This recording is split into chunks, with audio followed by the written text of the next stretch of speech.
నిత్య మహిమకు పిలచితివా,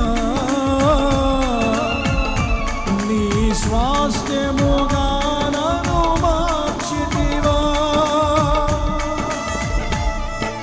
నిత్య మహిమకు పిలిచితివా, నీ స్వాస్థ్యముగా నన్ను మార్చితివా.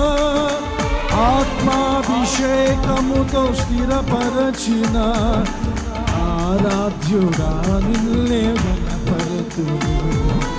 ఆత్మాభిషేకముతో స్థిరపరచిన ఆరాధ్యుడా నిన్నే గణపరతును. ఇంకొకసారి ఆత్మాభిషేకముతో స్థిరపరచిన ఆరాధ్యుడా నిన్నే కనపరతును. మరలా ఆత్మాభిషేకముతో స్థిరపరచిన ఆరాధ్యుడా